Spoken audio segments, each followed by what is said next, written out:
ಯಾರು ಇಲ್ಲಿ ಏಕೆ ಬಂದೇವೆ? ನಾನು ಮಣಿಪುರದ ಸಹ ಚಿತ್ರಾಂಗದೇವಿ ಮಗ ಬಬ್ರುವಾನ.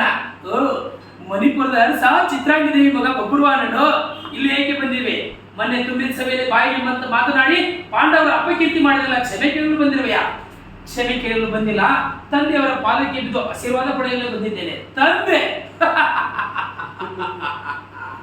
ಯಾಕೆಪ್ಪ, ಯಾಕೆ ಈ ನಗು? ಉಕ್ಕಿ ಬರುತ್ತಿರುವ ಪುತ್ರ ವಾತ್ಸಲ್ಯಕ್ಕೂ ಅಥವಾ ಕಪ್ಪು ಕಾಣಿಕೆಯನ್ನು ಕೊಟ್ಟು ಶರಣಾದಕ್ಕೂ? ಎರಡಕ್ಕೂ ಅಲ್ಲ. ನೀನು ನನ್ನ ತಂದೆ ಎಂದು ಕರೆಯಲ್ಲ, ಅದಕ್ಕೆ ನಗು ಬಂತು. ಹೌದು ಅಪ್ಪಾಜಿ, ಈ ಹಿಂದೆ ಆದದ್ದನ್ನು ನೀವು ನೆನಪಿಸಿಕೊಳ್ಳಿ. ಗಂಧರ್ವಕ್ಕೆಂದು ಗಂಧರ್ವ ಲೋಕಕ್ಕೆ ಹೋಗಿದ್ದು, ಅಲ್ಲಿ ನನ್ನ ತಾಯಿ ಚಿತ್ರಾಂಗಿ ಕಂಡದ್ದು, ಗಂಧರ್ವ ರೀತಿಯಾಗಿ ಮದುವೆ ಆದ್ದು, ಇದ್ಯಾವುದು ಗೊತ್ತಿಲ್ಲವೇ? ಯಾವ ಗಂಧರ್ವ ಲೋಕ, ಯಾವ ಚಿತ್ರಾಂಗನೆ, ಯಾರು ನನ್ನ ಮಗ? ನನ್ನ ಮಗ ಯಾರು ಗೊತ್ತಾ? 14 ದಿನಗಳ ನಡೆದ ಆ ಚಕ್ರವನ್ನು ಭೇದಿಸಲ್ಲ ಅಭಿಮನ್ಯು, ಅವನು ನನ್ನ ಮಗ. ಅಪ್ಪಾಜಿ, ಈ ಹಿಂದೆ ನೀವೇ ನನ್ನ ಮಗ ಅಂತ ಗೊತ್ತಾದರೆ 14 ದಿನಗಳ ನಡುವೆ ಆ ಚಕ್ರವನ್ನು ಕೇವಲ 4 ದಿನದಲ್ಲಿ ಮುಗಿಸಿಬಿಡುತ್ತಿದ್ದ ಈ ನಿಮ್ಮ ಮಗ ಬಬ್ರುವಾನ. ನೀನು ಮಾತಿಗೊಮ್ಮೆ ಅಪ್ಪಾಜಿ ಅಪ್ಪಾಜಿ ಅನ್ಬೇಕಾದ್ರೆ ನೀನು ಚಾರ್ನಿಯ ಮಗನೇ ಇರ್ಬೇಕು.